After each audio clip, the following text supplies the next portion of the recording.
Three, two, one, and we are live on the air.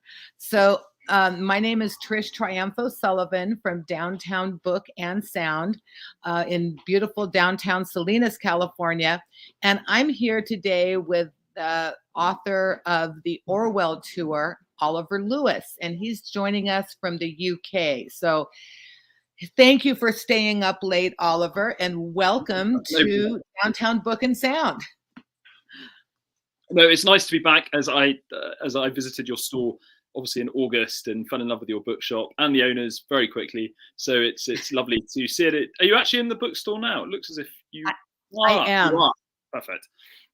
So no, it's nice to be back in the store, so to speak.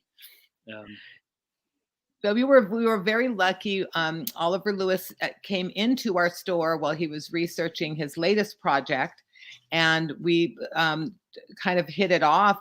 And I was very interested in the book he had just finished, which is the Orwell tour, and you can see it kind of behind me here. First off, I have to say, I really loved your book. I listened to it on an audio version, and it's read by you. So it was in your voice. So it really it had a very personal, welcoming sound to it. I really felt like we were welcomed into your life and your adventure, and I became part of your adventure. So I really liked that particular aspect of listening to it instead of reading it. So thank you for doing that. So I want to ask you to start out with where, first of all, where are you from originally? Are you from the UK originally? I am, absolutely, as my accent will show. I was born in Oxford, and I'm speaking to you now not far from Oxford. I now study in University of Oxford, so I'm studying for a doctorate in Oxford. They're called DPhils in history. So I'm not a literature graduate or a literature person, and in a way, I think that's a good thing, because I don't think a literature graduate could have written this book. And my reasoning for that is that my book is not really conjectural. It's not speculative. I'm not trying to make an argument or prove a thesis. I'm simply giving a tour through George Orwell's life and his work, with the explicit intention of opening it up to new audiences. And there's something in there for obviously existing audiences as well, and people who like George Orwell. But in my mind, I wanted to make an accessible biographical book that you could listen to by the pool, read by a pool, yada, yada, yada. So no, I was born in Oxford. I've lived in London and in Northamptonshire and Oxfordshire, which are counties in sort of southern England, and I also have a house on the England-Wales border, so a county called Montgomeryshire, but it's right on the border between England and Wales, a place called Montgomery. Which I discovered during my research, George Orwell visited as a child, which is a nice loop into the Orwell story. So yeah, that's pretty much my biographical details. Do you want to know where the idea came from? Because that's quite interesting. Well, yeah, I do. I want to know where the idea came from. I'm imagining that you're a fan of Orwell's work. Otherwise, you wouldn't have been inspired to do this in the first place. Yeah. I mean, so I'm actually speaking from sadly, my father died 18 months ago, but I'm in his house at the moment, which we haven't yet sold. And I was asked this question. I did an event in Oxford last night, and I was asked this exact question.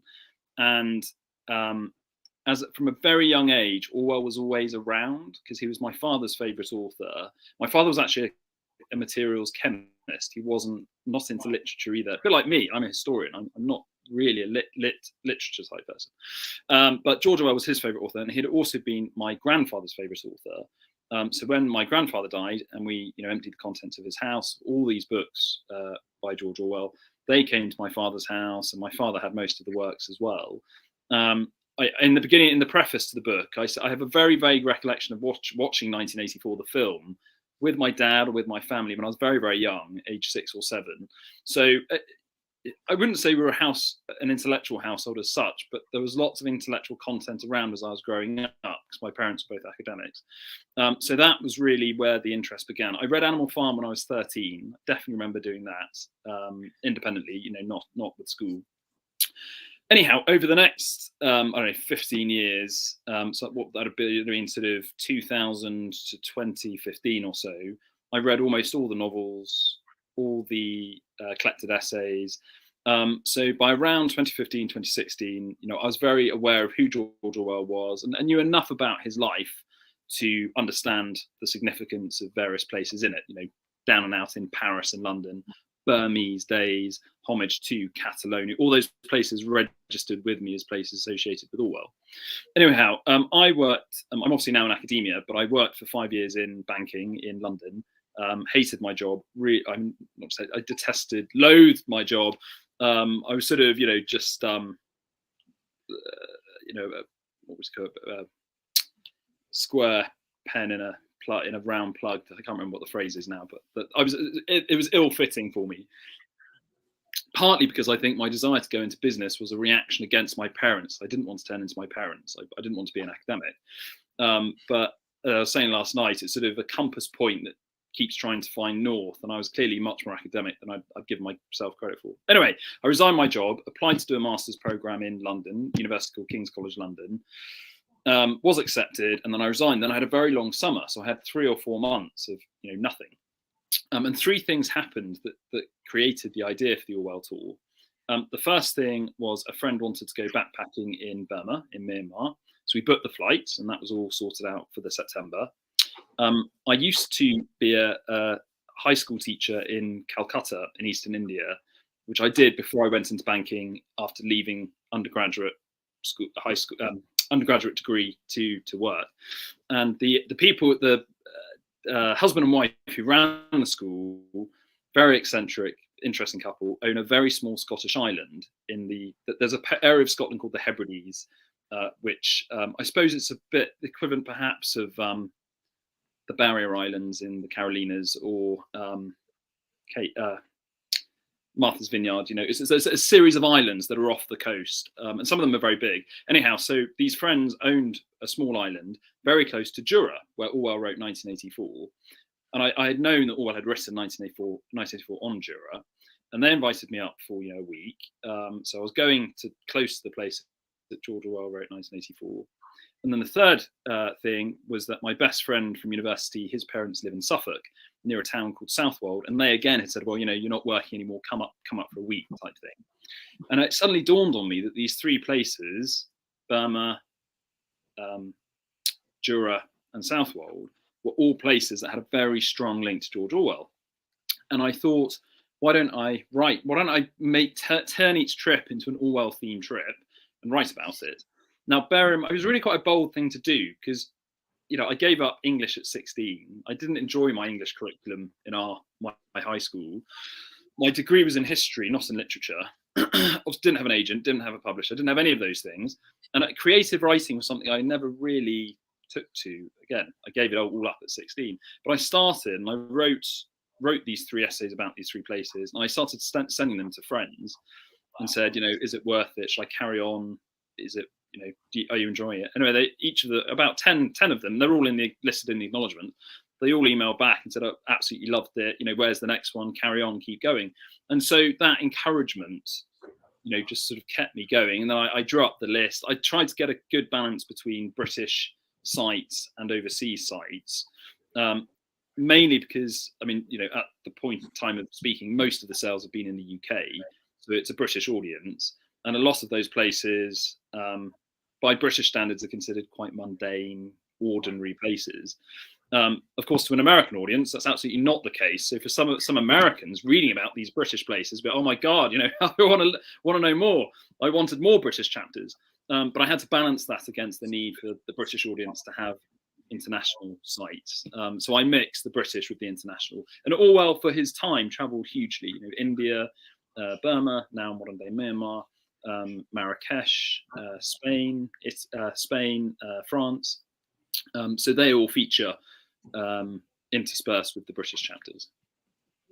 Well, one of the things that really struck me in this book was the skill with which you connected the your travels, your adventure of discovery, with Orwell's life and his work. So it could have been a very fact heavy biography with a lot of dates and he did this and he did that, but it Mhm. really felt like this fast moving kind of adventure.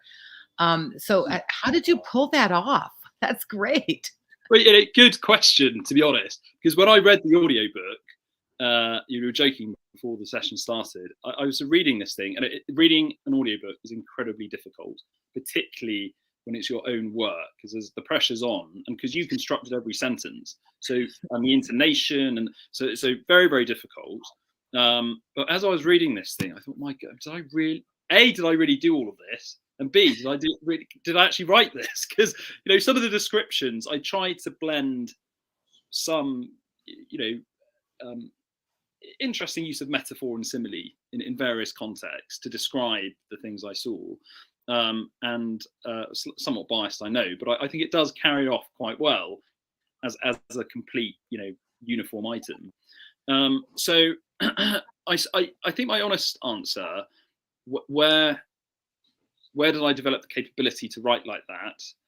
And my assumption is that because I'm a really big reader, and I think it is reading lots of different styles of writing that sort of refines one's own prose. So I've read Dostoevsky, Tolstoy, who are actually my favorite. The Russian literature writers are my favorite by a country mile. And obviously lots of Orwell, lots of Dickens. Dickens is obviously a bit more verbose, but I think those influences are actually seriously important in shaping my writing style, as they are, of course, for any writer. So for George Orwell, one of the best facts that I found in my tour was that Aldous Huxley, the author of Brave New World, taught George Orwell French, which is an extraordinary coincidence. At the event in Oxford I did last night, it suddenly occurred to me that really a playsmith needs to make a play of that. The French lessons where Aldous Huxley was teaching George Orwell. I think it would make a brilliant play. That sounds like that may be another project for you, my friend. Professionally, I'm supposed to be a boring historian, so I'm slightly hesitant. And my expertise might make you laugh, but my expertise is in railroads. It's in British railroads. So very different to Orwell, but so I sort of see my Orwell stuff as being like a tag on. It's like an extra for me. And indeed Steinbeck, who of course I'm doing presently. That's my next project. Well, I was going to say that I hear you also like Steinbeck a little bit. I do, yeah. More than a little bit, yeah. Well, we're excited about that project as well, and I know you are, and the pressure's on from that because I've got to get going with that as well as write my doctorate. I don't think you have enough to do, Oliver. I know. I've actually got a third book on the go, but I won't bore you with the details of that. But Steinbeck and Orwell. Just to comment briefly on them, I think they have a lot in common. In terms of the power of their writing, the sophistication of their thinking, which really sets them apart from other 20th century writers. And I don't think, in the States, I think Steinbeck does get the justice he deserves. I don't think Steinbeck gets the justice he deserves elsewhere in the world, and particularly in Britain. I think there's a case to be made for selling Steinbeck properly to a British audience. And unfortunately, as I discovered in my tour, Orwell is very poorly served here in Britain. He's not really recognised in the way that I feel he should be. Really, that's interesting. Oh, definitely. Yeah, I just couldn't believe that the Steinbeck Centre, that wonderful museum you have, the facilities you have there, and the house being so lovingly preserved. In Britain, extraordinarily, that the farm where Orwell set Animal Farm is still just an ordinary working English farm. Just as you would imagine, it's just as he describes this in the book. And I grew up in a village, so I know exactly what to expect on these sorts of in these farmyards. And you sort of, you poke around there, and you think, Animal Farm is one of the best-selling novellas in global world history, and the farm from Animal Farm is just an ordinary, yeah, there you go. The farm from Animal Farm is just an ordinary English working farm. There's nothing to denote the fact that that is its significance. So I said last night in Oxford, what should really happen? The government should compulsory purchase the farm, keep it going as a farm, obviously. But, I feel in the States, the farm from Animal Farm would be a visitor centre where school kids could go, tourists could go, to bring alive not only farming, particularly if you're a child from the inner city who probably is unlikely to see farm animals on a farm, but to bring alive the story and the warnings that Animal Farm gives. I'll give you another example. On Jura, where Orwell wrote 1984, which is really very remote. By British standards, it's incredibly remote. By American standards, it would be, I suppose, a random island off the coast of Alaska, say. That's the equivalent of Jura for British people. So it is difficult to get to. But nevertheless, the big house you normally stay at to get to the house he wrote it in, the roads aren't very good. It's quite sparsely populated. Anyway, George Orwell used to stay with the family before he went on to the house he wrote 1984 at. And I stayed with the same family. It's the next couple of generations down, but the same family, the Fletchers. And, we're having dinner, having some venison or something. They said, you have to look in the visitor's book because Eric Blair, obviously George Orwell's real name, Eric's still in there. And the volume was still on the sideboard in the entrance hall because they don't get that many visitors because it's so remote. And sure enough, I flipped back to 1944, 1945, 1946. And there you see Eric Blair in Biro, 15th of May, 1946. You can touch it. It's right. And I just sort of think something like that should really be under glass. Maybe I'm just too much of an Orwell fanatic, but I don't think I am. I think objectively, no, I don't think you are. I think these little tidbits of historical significance are what bring it alive. I mean, that's what brings Steinbeck alive for me in a lot of ways. That living here is that I can actually visit those places, and then being able to see that proof of, he was really here. His name is there in the ledger.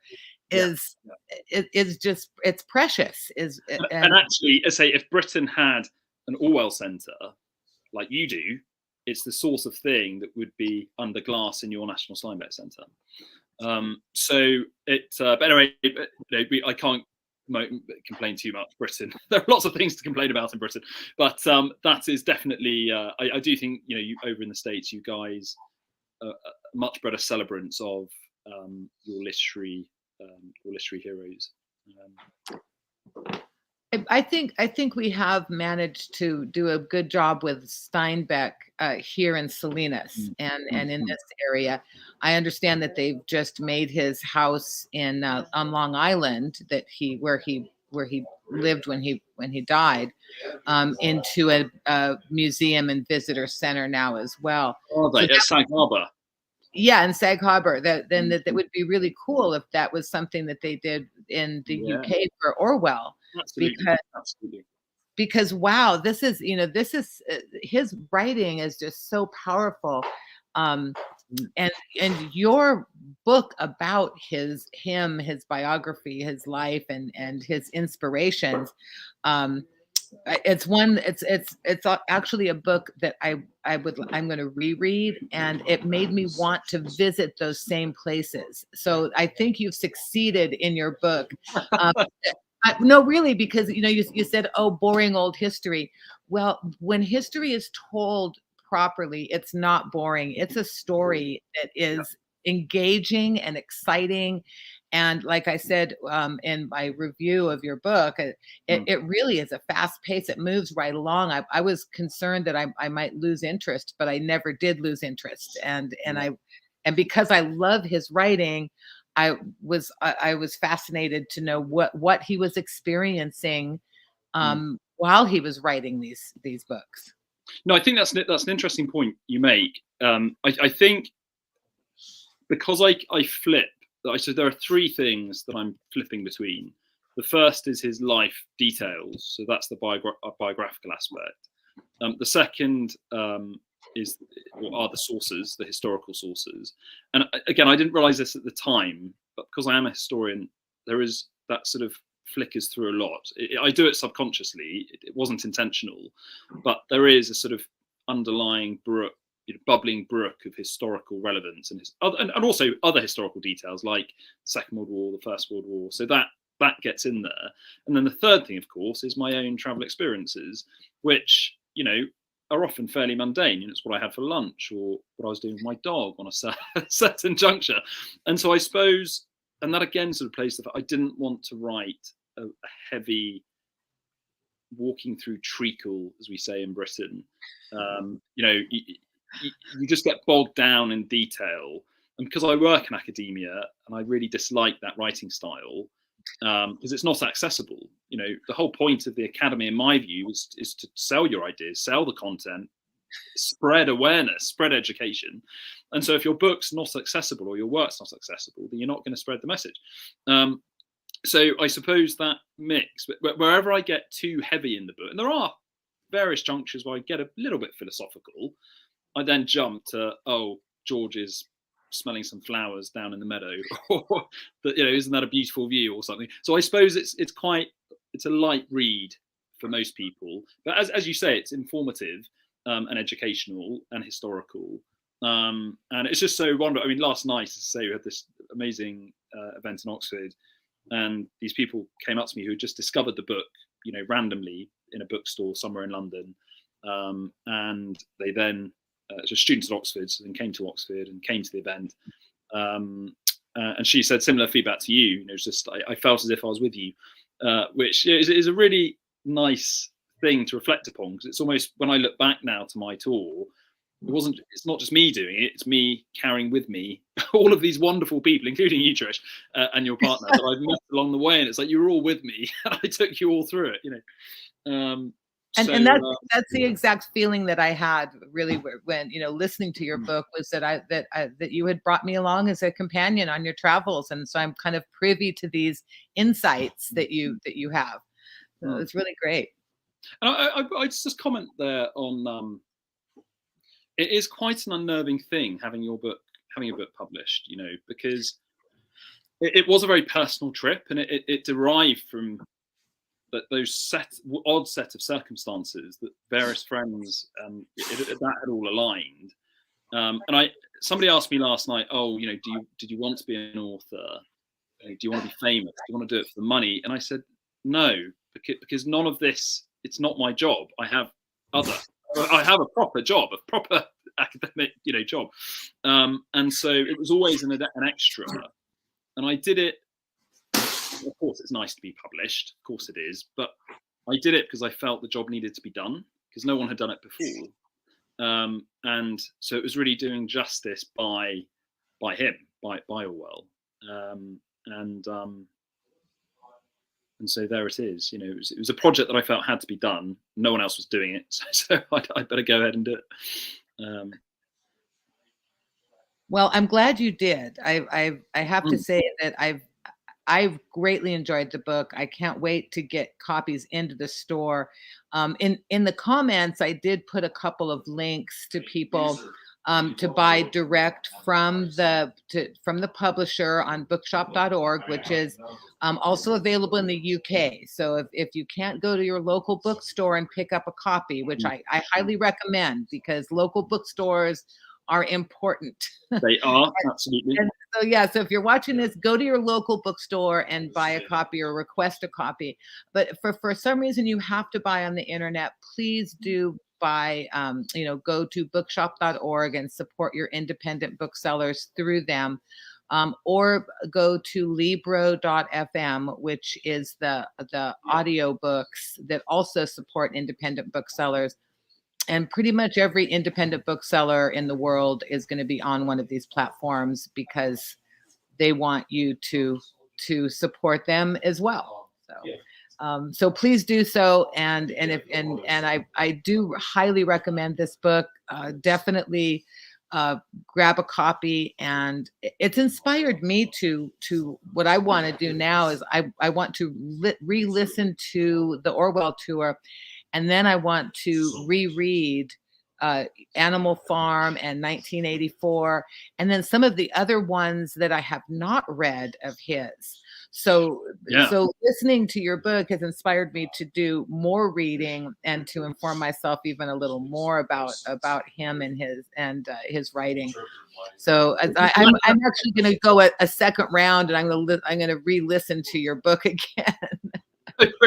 Well, I mean, and that of course was the intention, because it's the tour isn't just one of place. You know, the subtitle is A Journey Through the Life and Work of George Orwell. So of course, because Orwell's writing was so shaped by place, when I visit each location, I obviously display and put on show the books that were written there. So in the case of Burma, Burmese Days, Spain, Homage to Catalonia, and I think many, you know, loads of people have heard of Animal Farm and 1984, yada yada yada. But the lesser known novels and his essays are much less well known. So I want to display them, and that was a delicate balance as well, because he wrote profusely. I mean, the number of essays. I mean, the essays. I mean, it's a volume that thick of his collected essays. And again, I didn't want to throw everything at the reader, so I'm quite selective with what I present. But I present, I would argue, his best work. But of course, that can then lead in, as you say, for people going back to things they read a long time ago, or being inspired to read something that they haven't yet gotten around to. Like last night, it's totally subconsciously, but two of the people that were there said that Coming Up for Air, which was one of his lesser known novels, is their favourite Orwell novel, which you don't hear very often. Coming Up for Air is one of the lesser known works. And they said, one of the things they loved about my book is that I reference Coming Up for Air a lot. And I thought, God, I didn't really, not unintentional really, but subconsciously, and clearly it must be a book that resonates a lot with me. And so, you know, everybody reads books and listens to books in different ways, and everyone gets something different out of them. But it's just so rewarding to hear people say, I got this out of your book. You know, that perspective I give on Coming Up for Air, which is a very good novel as well. I recommend that to anybody that's on my list now because of your book. I thought, well, I haven't read this one. I need to read this because it's not one that I'm familiar with. And I have to say, you know, growing up in the United States of America, our English literature that I grew up with in public school was fairly limited, and so a lot of my reading was reading on my own. You know, like I think Animal Farm was required reading at some point, as was The Red Pony, but that was it. We weren't required to do any more reading of what I would consider the greats. So a lot of my reading was on my own, and so I appreciate your enthusiasm for the topic. Orwell is not as big on the British curriculum as I think he should be. The British curriculum is still very heavily dominated by Shakespeare and Dickens, for good reason and bad. But Orwell is. I mean, I watched the cartoon version of Animal Farm with my nephew, so getting my 5-year-old nephew, into Orwell early. So we watched the cartoon version of Animal Farm, and of course he just perceives it as a story about farmyard animals, and there are good farmyard animals and there are bad farmyard animals. He took all of that away because he didn't understand the allegorical significance of the Russian Revolution, but he enjoyed it. He really, really enjoyed it. And then, of course, I don't know, a retired Oxford professor at the age of 90 will reread Animal Farm that he's read 3 times already or whatever. And again, he'll get something out of rereading it. So it's a very unique quality in a writer, I think, to be able to reach a 5-year-old and potentially a 90-year-old with the same work. And that Animal Farm really is a genius book. I mean, I don't think it will actually ever be surpassed in its intelligence. And indeed, it's the power of the warnings it gives about people who claim to represent other people, but actually are much more interested in serving their own interests. And it's a warning, as is 1984. You know, he was great at offering us warnings about the challenges of modernity, which is why I don't think his work will date in the same way, say, that Dickens has done, because the problems he's talking about are the problems of modernity and technology, which of course we're living through now. Yes, yeah, I would agree with you there. And you're totally right. Having being able to for a writer to be able to reach different age groups, and they're able to take away what they're ready to take away at that time from the experience, which means you can revisit it later and which is what I found as an adult when I reread books as an adult that I read as a teenager. I take away almost completely different things from it, from the experience. So it's a valuable thing for me to be prompted to reread some of these now, because now I'm going to be reading them in a different light, and hopefully revealing new things to myself with it through it. And I think it's also what my book does offer is as you say, is that mixture of biography and his writing. Because of course, a lot of the strict biographies tend to be just day-by-day accounts of what his life was like, and then quite a lot of embellishment or speculation, which obviously I purposefully don't do, and so thus you don't really get the summary of the plot of Coming Up for Air Essay or whatever the book is, or the essay is. So by dipping into them, I'm presenting them alongside his life, so you get the two together. One of my aims was that somebody could read the Orwell Tour and put it down, having mastered the not just the basics, but intermediary level knowledge of his life and his work. But again, nothing too heavy, nothing too deep, because I wanted it to be a book that in my mind, all the people I originally farmed the chapters out to, who are all listed in the acknowledgements, they're all sort of stressed young professionals in London, quite affluent, but very little time. They love reading, but they don't have time to read. And if they do read, they want something that's not going to put too much pressure on their brain, because their pressure's on their brain all the time in the jobs they're doing. If they're a lawyer in London or something. And so I could envisage these friends of mine sitting by a pool, wanting an intelligent read, but not a deep one or a challenging one. And so, yeah, I'm glad that your feedback suggests that's what I managed to pull off. You've pulled it off. It's very entertaining, and I think it's a book that will inspire people to revisit their George Orwell and maybe discover some new George Orwell. It might even inspire people to take the same trips that you've taken in order to experience it like that.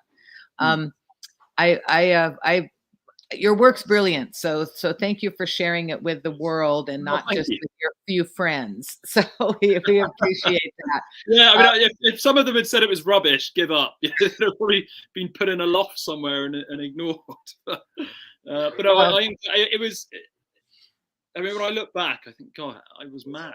I mean, what was driving me to do that? But it wasn't.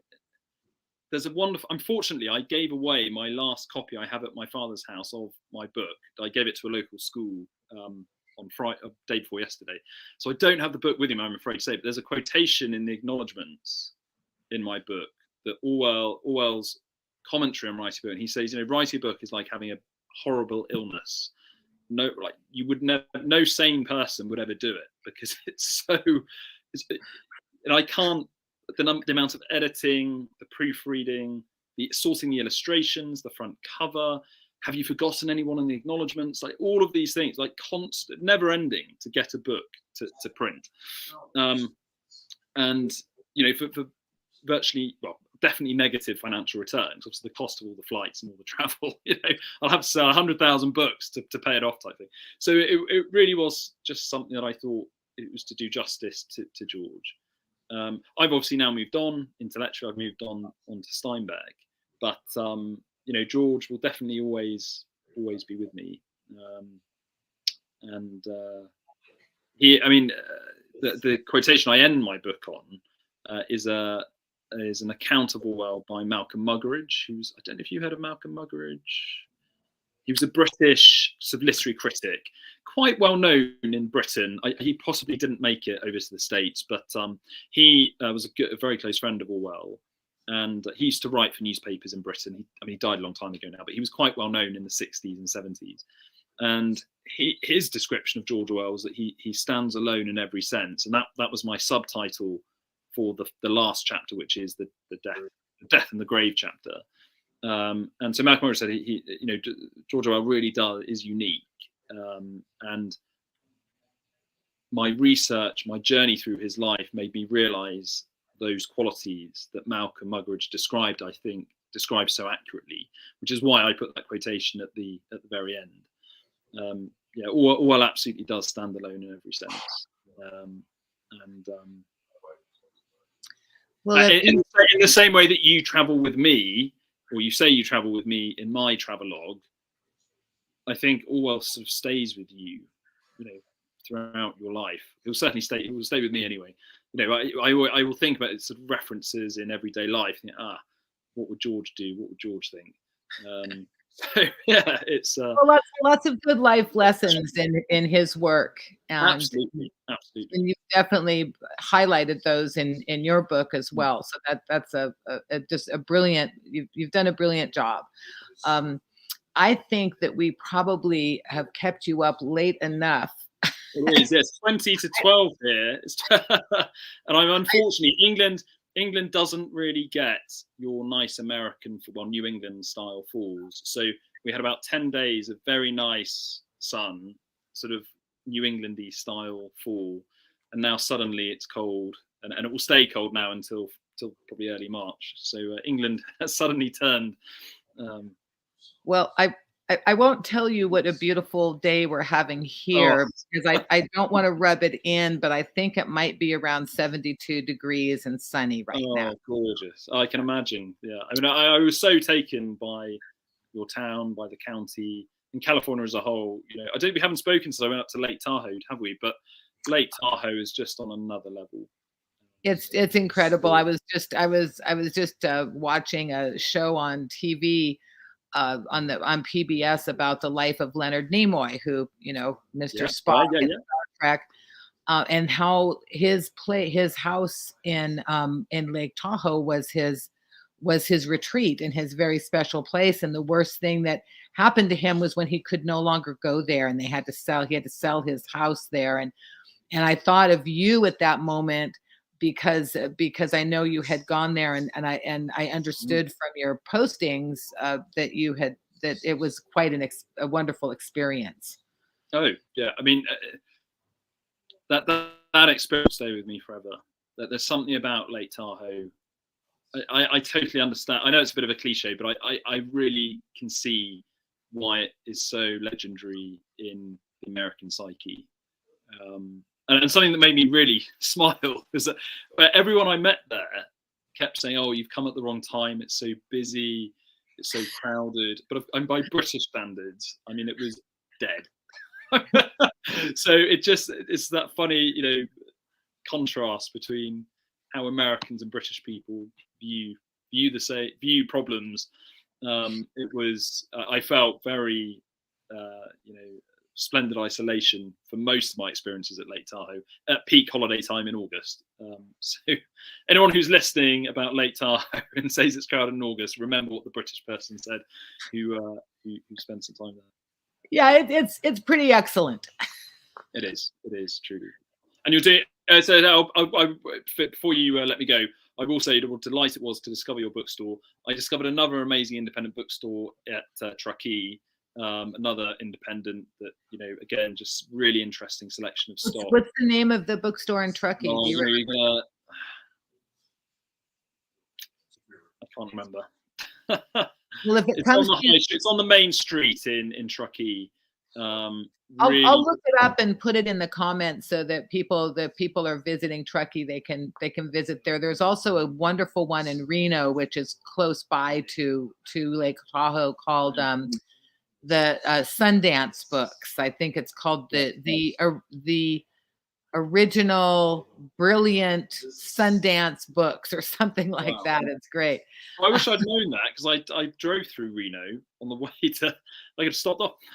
But what you realise, and obviously when your book gets published in Britain, you get random invitations and requests to go to various towns and cities from these cool bookstores that are trying to do something different, trying to promote literature to their local audiences. So I've now, and I was bookish anyway, so I already have a long list of bookstores that I would go to regularly. But now I've got this sort of never-ending list in my diary of these beautiful, terrific shops that just stock very interesting, eclectic ranges to introduce, their customers to interesting work. So you do a proper service, and obviously I've done events in Britain. The sort of Borders equivalent is called Waterstones.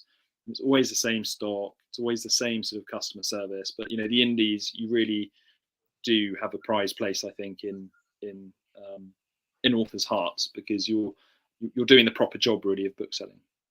Okay, so now I'm going to put you on the spot. Yeah.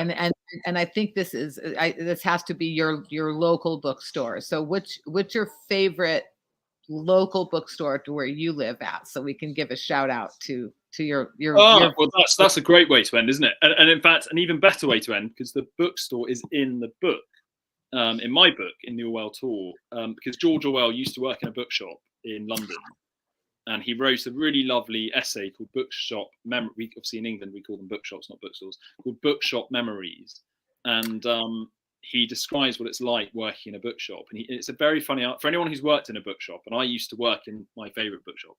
When I read it before I'd started the Orwell Tour, as I was reading his work in 2010, 2011, 2012, and I posted it to the staff at the bookshop I used to work in, and they put it on the notice board. It was so funny. You should look it up, Trish, because you might.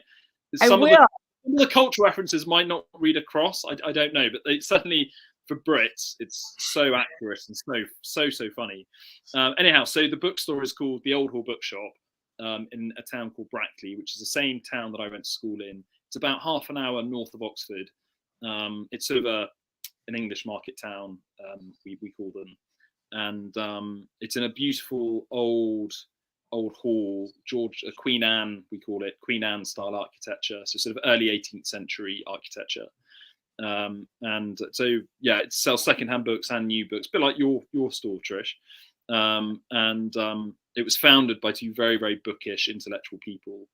And that with a royal link, because the lady who founded it used to be a lady in waiting to Princess Margaret when she was younger. So a bit of a royal connection. So she sadly died in 2013. But both she and her husband John, she was Lady Juliet Townsend, her husband John Townsend. The two of them being so bookish, really, just like you guys have done in Salinas. They've they imbibed the bookstore with those values of what is a good book, good literature. Here's the best of writers' works at a good price. Sit back and enjoy. Well, gosh, Oliver, thank you very much for joining us today. No, not at all. On Back to the Future Day. I love it. Absolutely love it. Well, yeah, I had to have that little sci-fi fantasy connection there, and absolutely. I will put your reference to Leonard Nimoy in my Steinbeck book. I hadn't realised he had a connection to Lake Tahoe as well. So well, yeah, the great minds. You're writing the chapter for me. So, everyone, Oliver Lewis, the author of the Orwell Tour, joining us from the UK, from his home in the UK. Thank you so much again, Oliver. I'm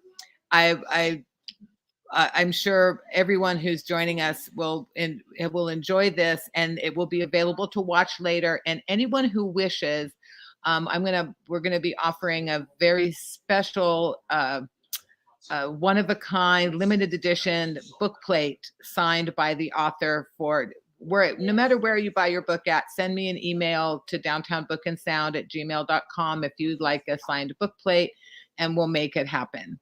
So thanks again, Oliver Lewis. Thanks, Trish. Great to catch up. And I'm Trish Triumph O'Sullivan from Downtown Book and Sound. Thank you again. We're going to sign off the air, and we will see you guys.